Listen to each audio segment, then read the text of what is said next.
This is going to be a really powerful session here. Workplace organization, the 5 S's. We're in Academy episode 64. Hey, last week, episode 63 was on business partnerships. It was really good, and it's out there on your favorite podcast listening subscription. I think you'll find it a very, very interesting listen. We covered lean in Academy episode 16. That was about 45 weeks ago. But we didn't get into a lot of the 5S part, although, we did talk about it. And I think it's so important today because you've got to believe in the importance that processes and systems, in my opinion, win wars, competitive wars, because of how well the company runs internally. So we're looking for another really great discussion on lean in 5S to figure out how to eliminate waste. I want to thank Jasper Engines and Transmissions for their support of the Town Hall Academy. In addition to the strict quality remanufacturing steps they take at Jasper, they can actually improve a drivetrain's component's original design so that it runs longer and better than it was new. Check out their featured engine and transmission pages at jasperengines.com. Welcome, Pat Brown, Cooper Tire, retired, right? Right. Cooper Tire, and she learned lean back in the old manufacturing processes, and you helped train and translate 5S into shop management, working with 20 groups like Dealer Strategic Planning, DSP 20 Group. So welcome here, and I think you know the entire team here, Pat. I do. These are good friends of mine, and they Great. all have successful businesses. Perfect. Great. Glad to hear that. Keith Tucker's also with us from Triple T Tire in Dyersburg, Tennessee. Hi, Keith. Hi, Carm. Glad to have you here. And Brad and Ryan Goff, right, guys? Correct. Did I say that? Good morning. Good morning, Carm. Yep. Hey, guys, from Goff, Rogers Tire in Caldwell and Meridian, Idaho. You have 2 places. Correct. Yep. Cool. Good morning. Morning to you guys. Thanks. Your Thanks for coming on out in Idaho. Wow. We got a great group of people from all over the country. We appreciate that. Florida, Idaho, and in Tennessee. Pat, you got to open this up for us and walk us through what 5S is, all the lean concepts. Sure, I would be happy to. As you kind of mentioned, my background, primary career was with Cooper Tire. And even though I was not in the manufacturing side, I was in the marketing, public relations, communication side. All of our management was required to learn about lean because of the efficiencies and the quality improvements. So let me back up a bit and just talk about what this is. Lean is, and 5S actually came from the Japanese, and it's sometimes referred to as Kaizen, which is really eliminating waste.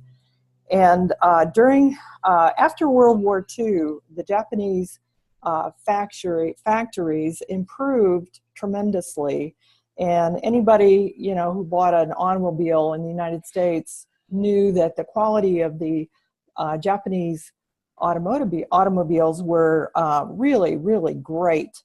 And it helped them experience unprecedented growth and safety and efficiency.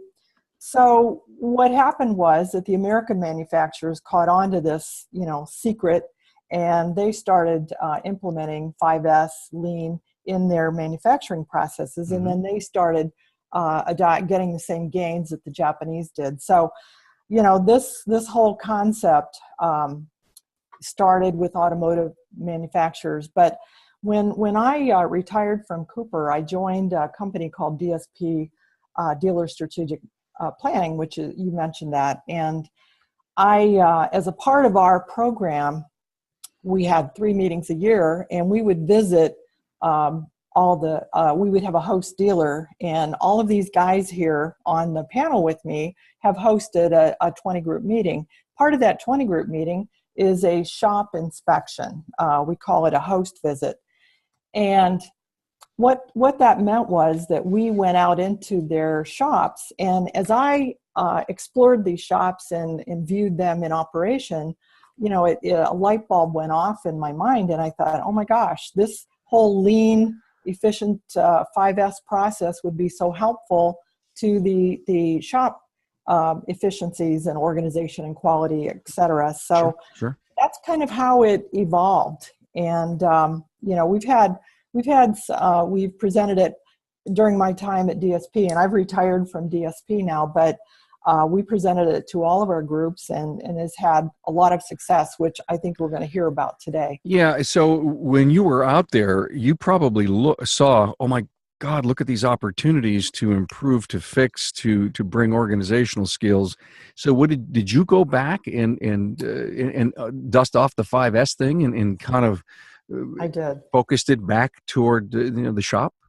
I did. I went back and I did some research online, to find out, how this would be applicable. And, it's not only shop, but it's in the office organization as well. And I know that these guys have some examples of that.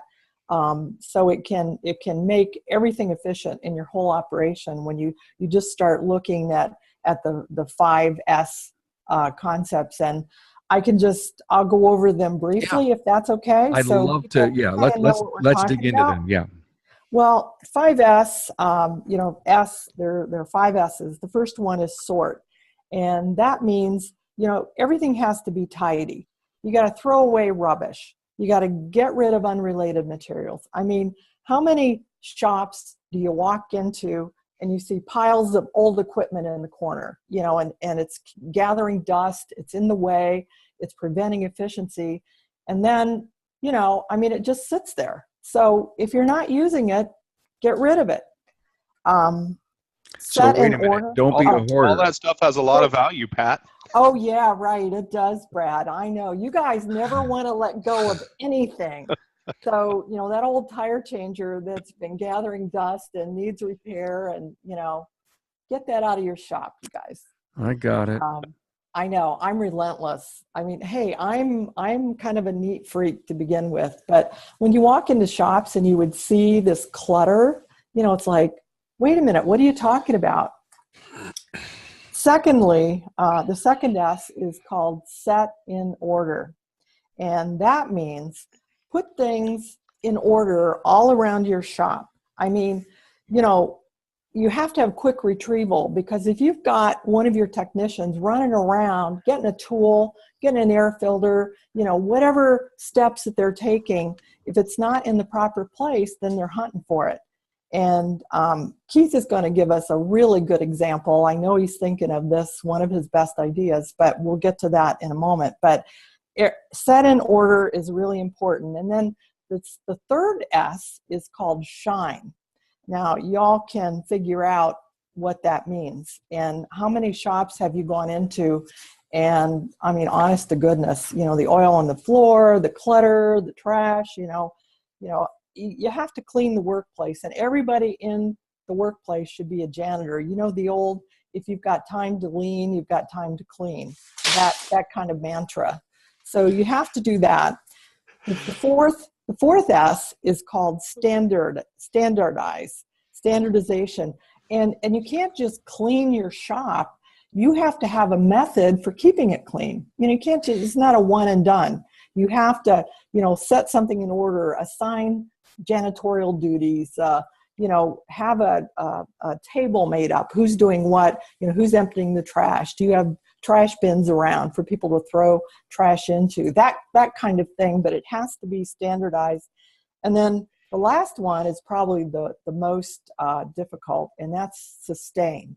You have to figure out a way to make it your way of life. This is the way your shop operates, and everybody has to buy into it, and that means commitment. So I love what you just said. I love the overview, because the best shops I'm talking to best shops that have implemented, that move strongly into processes and system upgrades and updates constantly, perpetually, can use 5S to help them in that structure.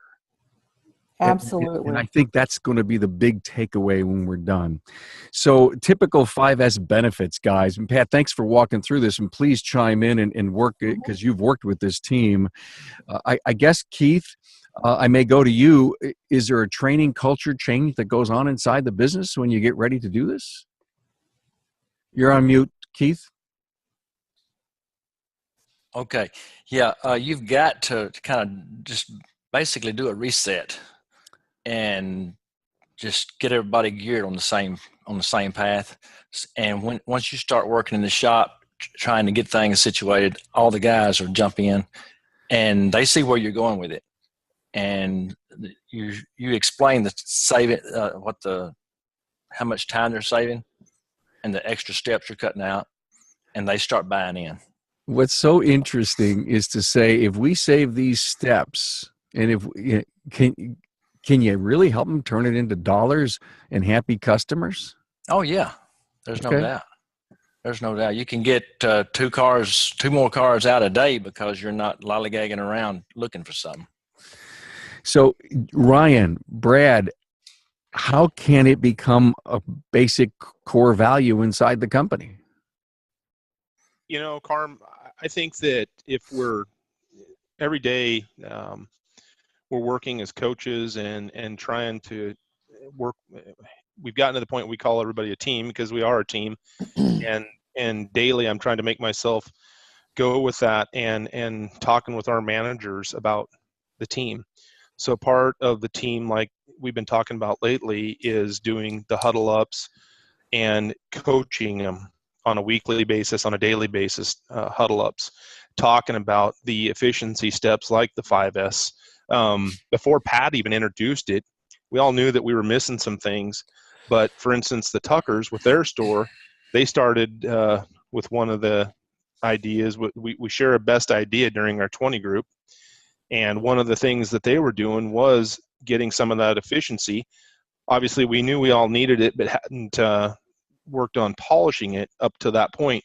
Well, those guys, for one of their best ideas, had brought in a tool cart that they had designed, had everything by the car, from core tools to air chucks to safety glasses, whatever you may need to change a battery on a car, all that stuff.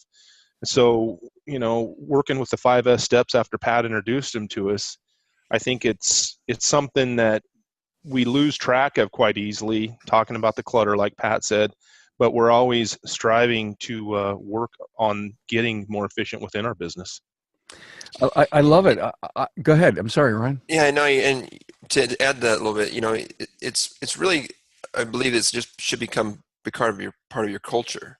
It's just it's something that what you do and who you are as far as a shop. And Pat said not to just the work area, but also where's your credit card machine set? Where's your printers?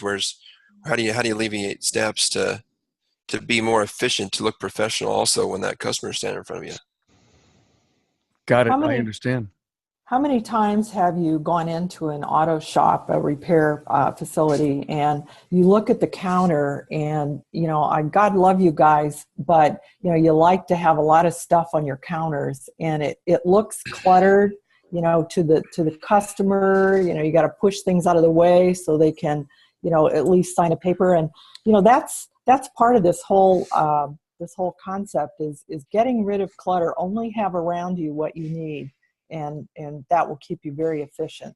Yeah, for sure. As you well know, Pat, and everybody else knows that when we walk into a lot of the shops, it's almost just because they need a bigger desk for just more clutter. Exactly. That there's so much waste there, and whenever we walk into stores that we're used to going into, we're used to a certain feel, and I think that when we don't give that feel of presentation, organization, and utilize everything, that we're really putting the customer off or not creating the best experience. So those standards go into so much of that. Guys, let's talk about the benefits. What can we decrease inside the business?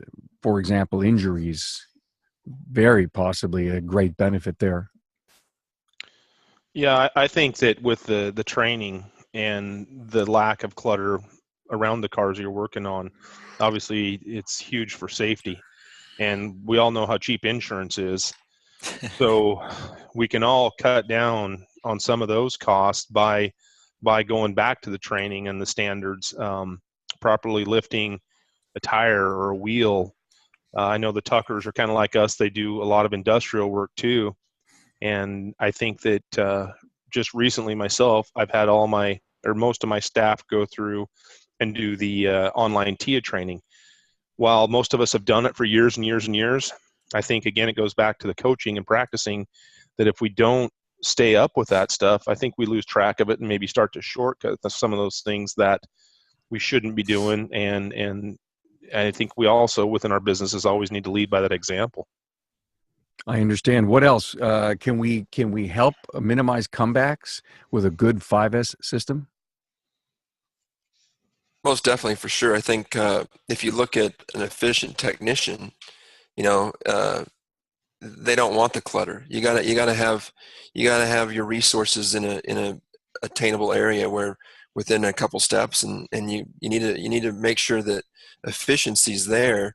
You can't have somebody tripping over a jack or something like that. And not only are you risking injury, you're also risking productivity by losing that employee for hours, or hopefully not worse than that. But it can definitely play into the whole morale of your store.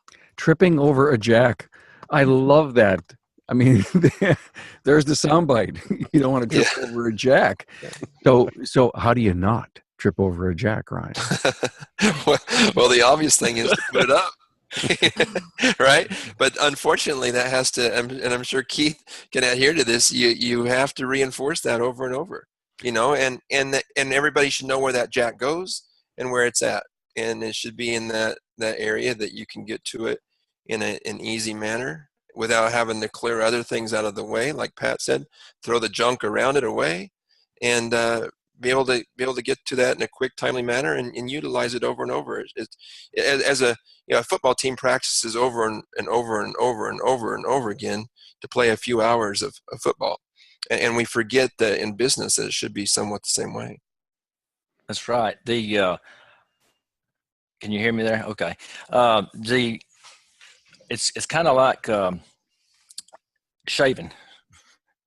If when you go in there to shave every morning, everything's on the counter right there beside you. You don't have to walk up. You don't have to go back to the bedroom and get all your stuff together. All right. And if you're running late, if you run all over the house trying to get your stuff together, well, then you're going to be late. So it makes your job quicker. And the same thing with if that jack's where it's supposed to be, you don't have to run looking for it. This is a good time to bring in one of the tools that you can use to implement 5S, and that's called process mapping.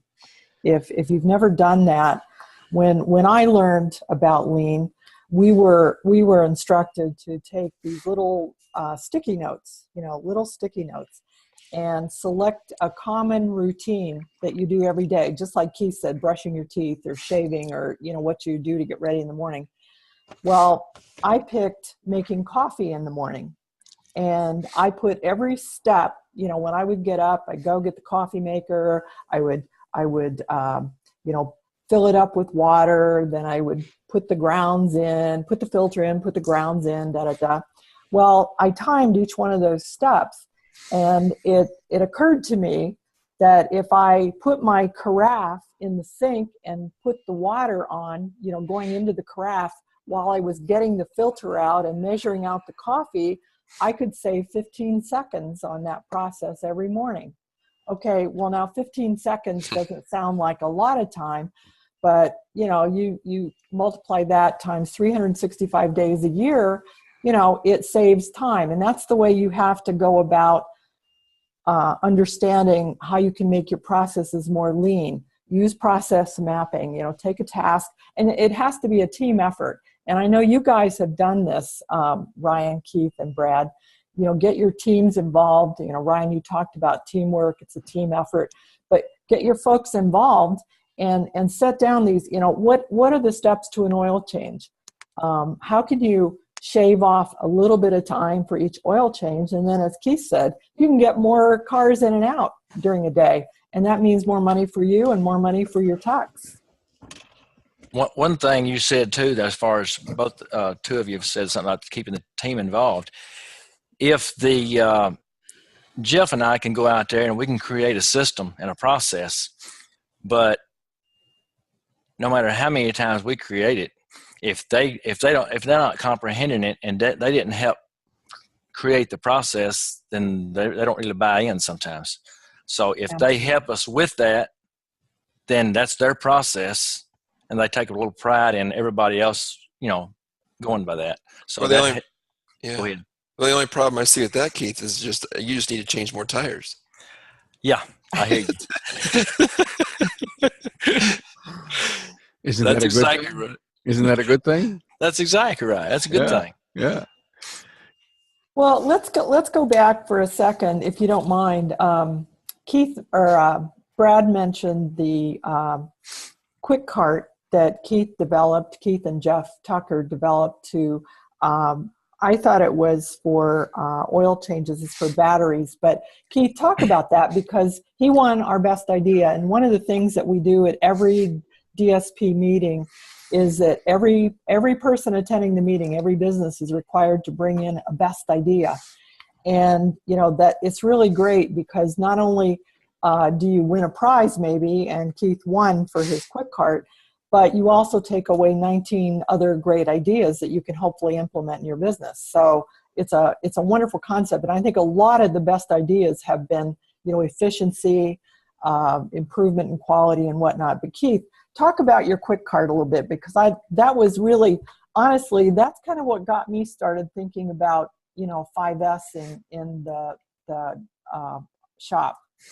Right. Well, it was for oil changes, batteries, anything general service. All of our general service techs use it. A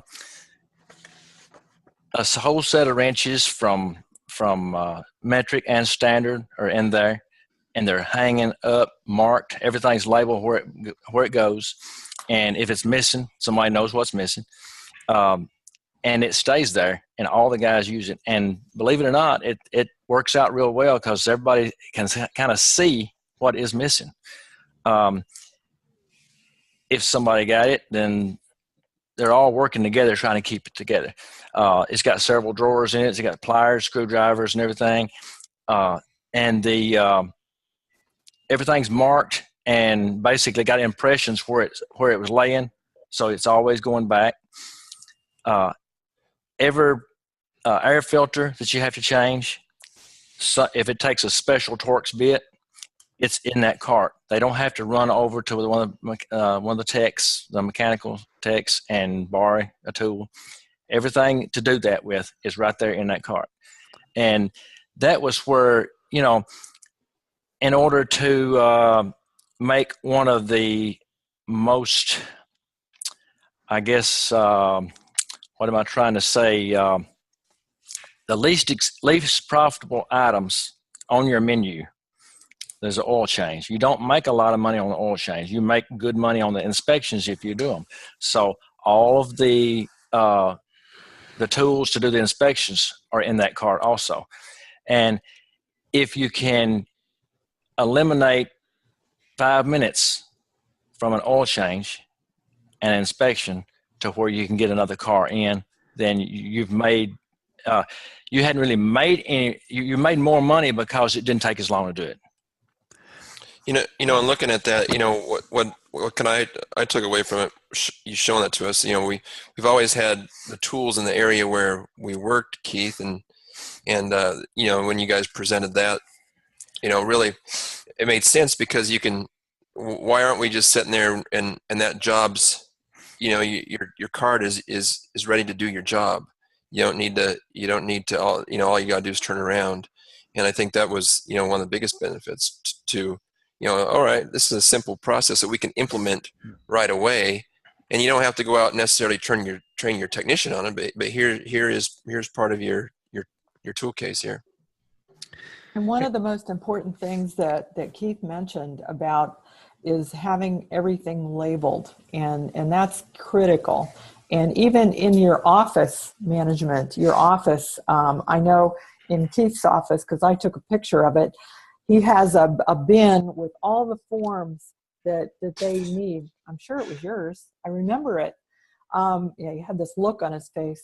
But every form that your office staff needs is clearly labeled, so you can just pick it out of the bin. You don't have to hunt, get through file folders, go across a room, pull out a filing cabinet. Everything is right there at your hand, ready to be used. And that's so important with the tools too, because Keith said, this is so funny, because when I have shown that picture of his original quick cart, one of the tools is missing, and almost everyone that I presented this to says, hey, that flashlight's missing. It was really pretty funny, but that's a critical element in this whole thing, is to have things clearly labeled. Hey, I love where this is going. I want to stop for a moment and say this. How many times has a customer said that a new vehicle may look and smell nice, but the reality is they come with seemingly endless monthly payments, higher license fees, and higher insurance premiums? The better solution, remanufactured components from Jasper, mean a new lease on life for your customers' trusted old friend. Thank you, Jasper, for supporting the Town Hall Academy. I love the examples. We need to get into more examples. Pat, when you've approached people in the 20 groups and said, hey, I want to help you with 5S in becoming more workplace efficient and organized, a lot of naysayers out there? Well, I think that we go through an exercise when I start my presentation, and these guys will remember the exercise, and I'll try to describe it to you. I give everybody a sheet of paper that has random numbers scattered, like from 1 to 100, all over the paper. And I say the first exercise is circle the numbers 1, 2, 3, 4, 5 that you can find in 30 seconds. So they do that. And, you don't get very many numbers because they're all jumbled. It's all over the page. And, it's fun to do, but it's not, you don't feel good about it. You only get to number 6.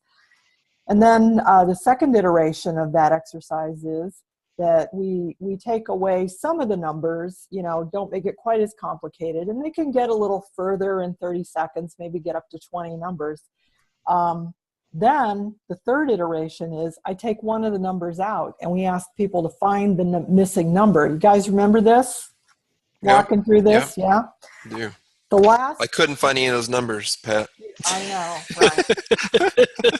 it was sad and pathetic. Pat, like that? Yes. And then the last. Is my microphone working? There we go. It is. Yeah. The Okay. last piece of this exercise is that all the numbers are put into rows, 1, 2, 3, 4, 5, da da da da da, and then you say, duh, how easy is this compared to the way it was, when they were all randomly jumbled? So I think going through that exercise kind of got the buy-in from you guys. Am I right? Did that kind of set for the sure tone? did, yeah. Yeah, it turns the light on. Yeah. I don't know what happened there for a minute, but nobody could hear what I was saying. And yeah, I think it definitely turned on the light. And it's funny. I want to bounce back a minute to Keith's oil cart. We know that it can certainly be achieved, and what Keith did and Jeff were awesome. But recently, in one of our conversations during our meeting, if we think back, we know that there are some people out there doing oil changes efficiently in under 10 or 12 minutes, including an inspection on a vehicle. And they're doing, I can't remember how many per day, but it is a huge amount. The only way you can possibly do that's based on efficiency and standards and procedures, right? Right. Yeah. Streamlined procedure. Streamlined, yeah. And you guys all know that the inspections are really the bread and butter of, an efficient and profitable operation. And those inspections are important to the customer. I mean, you have a lot of customers just like me. I've been involved in the tire industry my entire life, but, what I know about cars and maintenance, you could put in a thimble. So I really rely on my dealer to help me understand what my vehicles need. And it's so important that inspection is critical in identifying those areas that need maintenance before they become a problem. So, and to make it efficient, then, your folks can do the inspections efficiently, the customers appreciate it, and it's a win-win. So there's some savings in duplications of assets, right? Absolutely. For sure, yeah, for sure. An example, anyone? Boy, you're putting us on the spot, Carl. That's what I do best. I can't help you here. I don't have a shop. Well, I mean, time, there's nothing more than, is there anything more valuable than time? Yeah, well, I keep thinking about, a large shop and they need two battery chargers, one at one end and one at the other, one north, one south.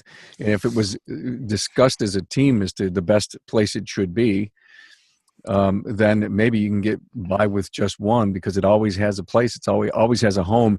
And we discovered that we would use it on vehicles in this section or this area of the shop more often than not. And am I thinking right? That's how you would want to stop and analyze the deploy of an asset? And what percentage of time is it getting used, right?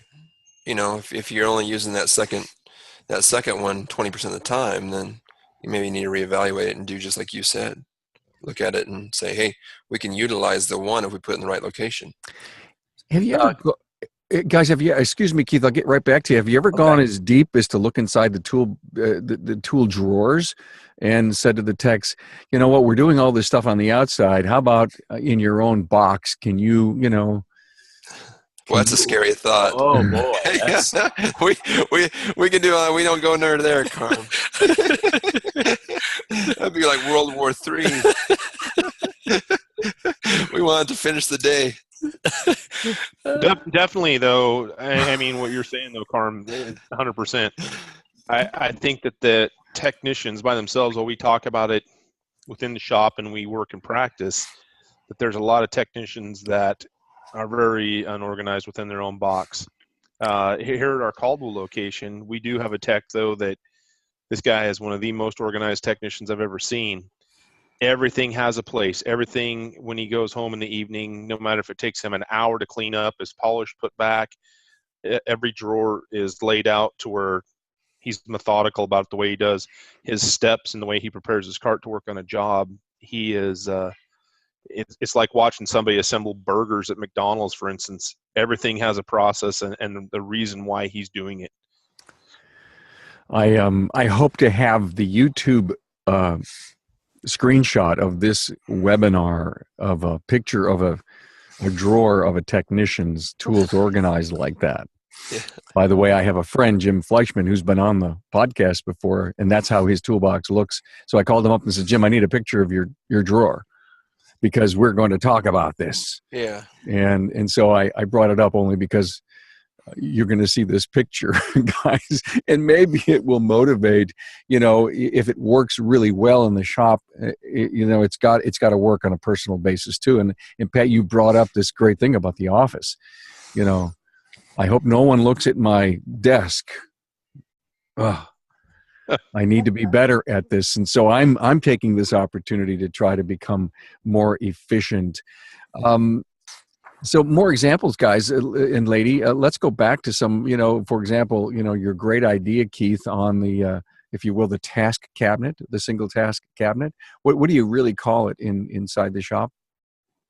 Just the cart, service cart. The cart, the service cart. That's right. Yeah. Keep it simple, right? Yeah. Keep it simple, All right. And if you're busy, do you have two or just only one? We've got one on one side of the shop.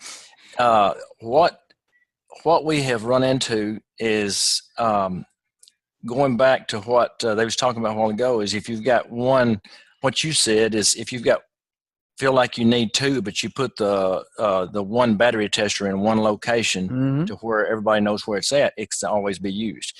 What we had is our battery, just the fact that our batteries was not getting tested because they was having to leave the bay, go over to the cabinet, get the tester, walk back. The cabinet was on the wall away from everything.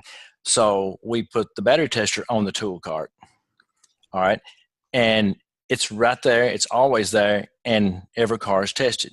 Our battery sales, went out the roof. Wow. We couldn't get enough batteries because the tool was being used because it was available and it was readily available. Big takeaway. Not only are we talking about organizational skills here and efficiencies, we're talking about, you just said the revenue word to me. Sales, yeah. Oh my God. Stop. Let that absorb, everyone who's listening. Let that absorb. We tested more batteries. We helped our customer prevent a roadside, battery failure. Well, and I have to tell you, getting back to the customers who really value this kind of service, I had my car serviced, and a month after my car was serviced, and I'm not going to tell you what store this was, I had a dead battery. And I'm telling you, I was really irritated because they should have told me, they should have tested my battery, and they should have told me that battery needed replaced. And, I never went back to that dealer because I thought they didn't do a good job. And not only do you get more revenue from more batteries, but you also, keep your customers happy. So Pat, I got a question for you as a consumer, and they didn't test that. Did you ever let them know about that when it happened? I didn't, and I should have. I should have. In my business, shame on me. I should have called them up and said, hey, thanks for nothing. A call Well, I guess the reason I asked that question is because what happens to most of us, and we don't know this and don't recognize it, is that when that takes place, we don't see that customer come back in many cases, and we never know why. Yeah. And so if we're not following these standard procedures on every vehicle, it gets skipped. And so we talk about revenue dollars. There's a classic example of how you can lose those dollars, never know about it, and always wonder why. Mm-hmm. When in fact, it comes back to, hey, they didn't test this battery. It was supposed to be tested. And if it did get tested, then it wasn't reported, to whoever was supposed to be telling you about it. Right. Hey, everyone, I want to link something here. The digital vehicle inspection phenom, the software DVI has been, called in our industry. It does a lot of interesting things, customer CRMs, texting. But more and more I've heard from people that they've taken DVI and they've improved their processes inside the shop. And whatever situation that they would have, they would write a process behind it and let it be, followed through in a tablet.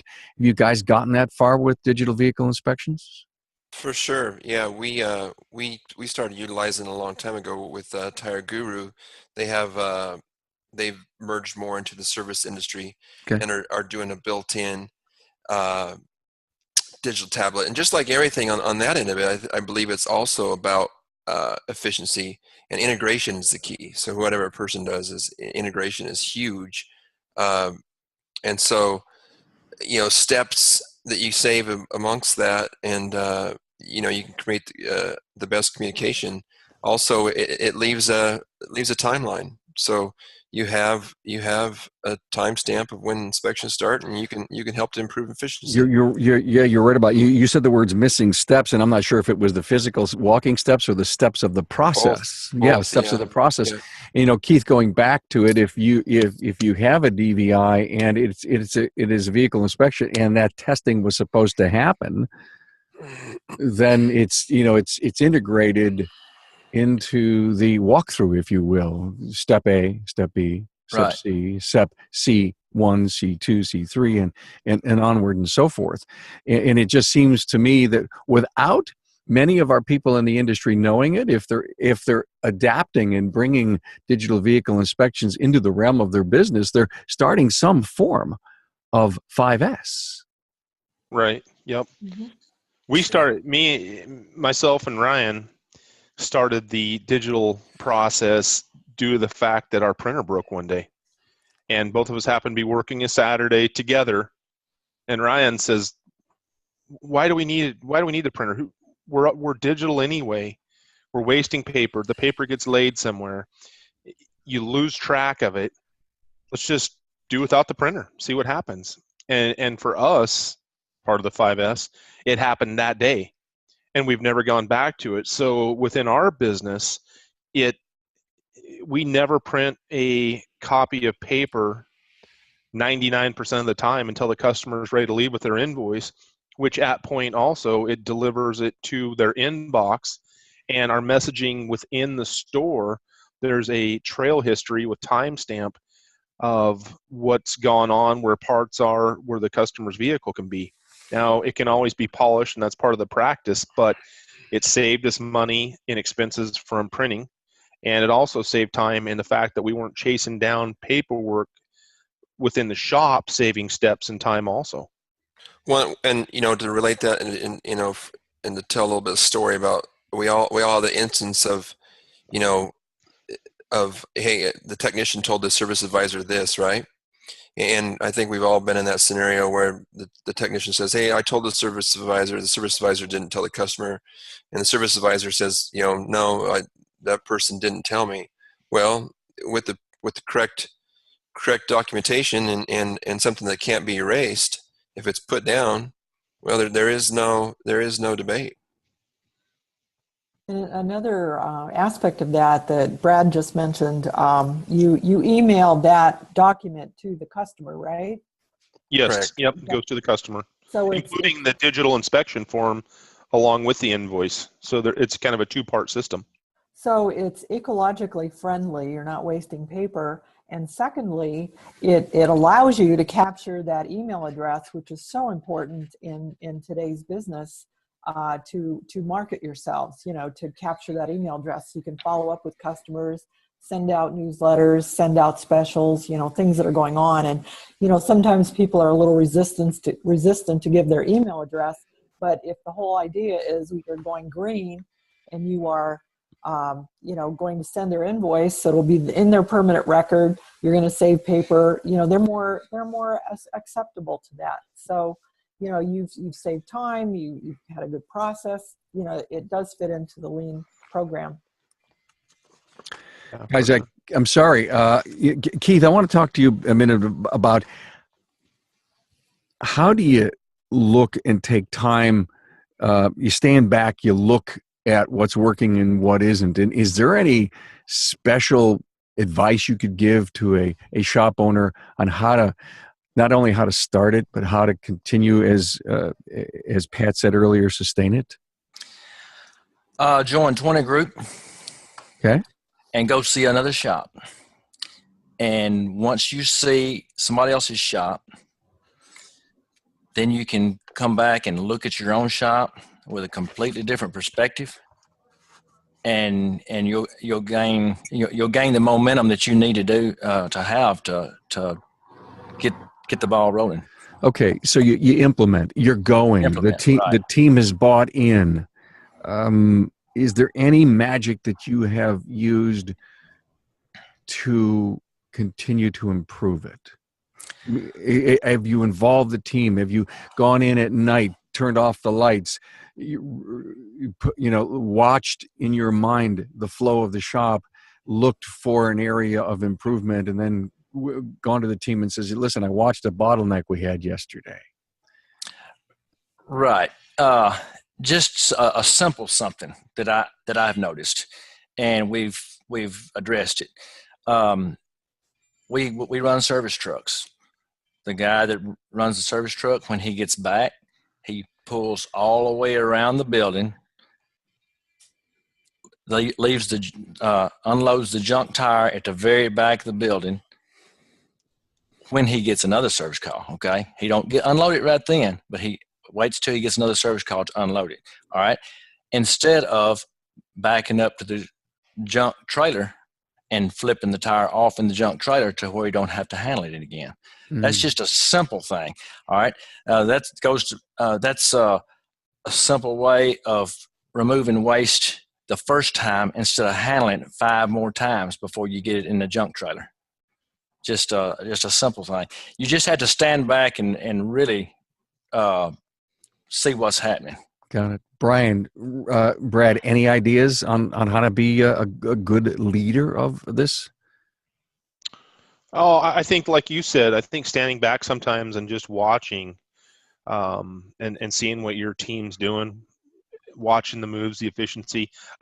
What Keith just said about the service truck driver dropping off.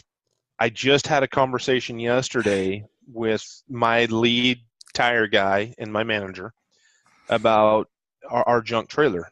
They take the time, they'll move them from the shop, they put them out by the trailer when the trailer has plenty of space. So now, instead of putting it right in there and stacking at that point, they got to go back out and now lift them twice. So twice the labor, twice the time, and it's a waste. It's a waste. So literally yesterday was that coaching moment talking about, hey, these tires don't hit the ground if there's space in the trailer. They go in the trailer where we don't have to move them 2 or 3 more times. What you're saying is that the job was being done in steps, and you're saying, no, the job is only one step. That's exactly right. And that's not always on them. That's on us. But when you're standing back looking, the problem is if you're buried in your business, and we talk about this all the time, if you're buried in your business, you're buried at the front counter, you're the guy changing tires, You don't see it. you never have that opportunity to engage with them. And I think as owners, that's one of the hardest things, is knowing that we've got to step away and trust our people. But when we gain that trust by working with them on that daily basis. And for myself, it's tough to stand back and let that happen because I'm a very hands-on person. I know Keith is especially. So we got to work on our own problems first to help those guys and let them know, hey, this is what we're looking for. Try to explain that to them, and then run it through your general manager or whoever a service manager or your right-hand man might be or lady. Well, I think we're also beneficial that we've gotten involved in like the 20 group and also probably the people who listen to Carm's podcasts and live videos are people who are wanting to invest their time and energy into creating a better culture and a better business. And those particular people are hopefully we all get a benefit out of listening to things like this in 20 groups. But there's so many, unfortunately, in the industry who say, well, this has worked this way for so long, there's no reason to change. Well, and when we get to stand back and we can all see, yeah, they need a change or they're not going to be around for the future. It's well, gotta like be, for you and me, though, Ryan, not to cut you off there, but we grew up in this business learning from our father. And so when you grow up in it, I think like Keith did and his brother, we continue down the path of, hey, if it's working, why mess with it? And we never have that opportunity to look outside that box. Thanks to the help of people like yourself, like Pat, like Dennis, Norm Gaither, those people help shed light on things that we knew that were missing, but didn't take the time, A, to work on it, and B, didn't understand fully how to implement it. And we think that we're the only ones ever going through these problems when in fact we're not. Every one of us own a shop. Every day that we step in there, it happens to us. That's such a great point. It really is. And for anyone who's listening to this that says, I don't need this, can we all say in unison, you're wrong? Yeah, you're wrong. Yeah. For sure. Yeah, you're wrong. You're wrong. Well, that's one of the things that, and I'm glad you guys brought this up, but you guys are busy and sometimes you're hands-on, you're on the counter, you're trying to, you don't have the time to step back and take a look at your business. And that's what kind of we do in the 20 group. It forces them to get away from your business and work on your business, not in your business. And it helps you go back and take a look with a fresh eye and really think about, strategy. And it's very beneficial. And the biggest argument we usually get when we talk about, joining a 20 group, oh, I don't have time to do that. I don't have time to travel. I don't have time. But every one of you guys, and I think you can confirm this, it is a good investment of your time to step back and work on your business instead of in your business. Yeah. Am I right, guys? Well, and Carm knows firsthand, as many people as he talks to in the industry, we all hear the same story over and over, and we're guilty as charged. The hardest thing we can do is work on the business. It's always easier to just immerse yourself in it and say, I don't have time for the other, because the working on it is the most difficult thing, I think, to make happen. Give me a Well, task. yeah, and when I was Right. kidding Keith about earlier about he needs to change more tires himself. When I said that, really, being of what we do and how long we've done it, we know that it's much easier at the moment just to do it yourself. Than it is It to is. create the culture to teach it. Boy. And so I think that's what happens amongst so many owners. Well, if I just do it myself, I don't have to train anybody else to do it. But the problem is, what are you going to do tomorrow when you're sick or you're injured or whatever? And how do you grow? You don't. So you need to implement the things like the 5S's and be self-aware. And I tell Brad this all the time. As owners, we use a lot of excuses to not do things because it's convenient for the moment. I love what I'm hearing from you all. Great points of leadership, of being in control, being in charge. We're nearing near the end of the hour, and I do want everyone to chime in and give some great advice on the value that 5S has brought to your business. But there's two thoughts that came to my mind, and I kept thinking about earlier, and I wrote down this interesting word on my notes here. And I was trying to think about how to find the return on investment or to quantify the value that 5S would bring to a company. And all I could think about is one of you guys said steps, and I was thinking about a pedometer. And you'd say, we're gonna test everybody for a month before they're not even going to know about it. It's all about this health craze we're on, and then we're going to slowly implement lean. And 4 or 5 months later, we're going to try it again, and we're going to say, not that we did what we wanted to do, is we brought our efficiency level up because we were stepping less. Well, maybe that's what we need to do, Carm, is sell those smartwatches and let people walk through our shop without efficiency. We'll burn up calories. We might be on a different page there. You're right. Well, when we opened up this location, talk about efficiencies. Our manager kept one of those counters on his belt all the time, and in one day's time, and this is long before the 5S's. In one day's time that we knew of, right? He clocked almost 21 miles in a day in a 15,000 square foot shop. We wondered why he did 20. If he would have got 22, we would have done better. You are a slave driver, right? Simon Legree, yeah. Wow. We don't realize on a daily basis, honestly, how much we run around being inefficient, and why it's far from being perfect. I think at least with the three of us, and like again, thanks to Pat and people shedding light, it makes us more aware of it. And those steps now, we're still making them, but it's half as much because of the efficiencies that's come around from things that we put in place. Perfect. There's another process really quick that my colleague Dennis talks about. It's called a spaghetti diagram. And if you take your shop layout and trace those steps as people are running around your shop, it looks like a massive bowl of spaghetti. And then it really brings it home as to how many steps are being wasted in a day. That's all I would need. Really, in my mind, that's all I would ever need is just that spaghetti concept in my mind to realize that I needed to have, what do they say? The quickest point, wave from point A to point B is a straight line. Yeah. Straight line. Boy. Okay, Pat Brown, Cooper Tire, retired, and she learned lean from the manufacturing side and brought it to the dealer strategic planning group. Pat, any final words? Well, I think 5S is all about eliminating waste, whether you're talking about people, process, information, or assets. If you're wasting any of those things, you need to get involved in lean and understand 5S. Well, we hope we can recruit a few people. Brad Goff from Rogers Tire in Caldwell, Idaho.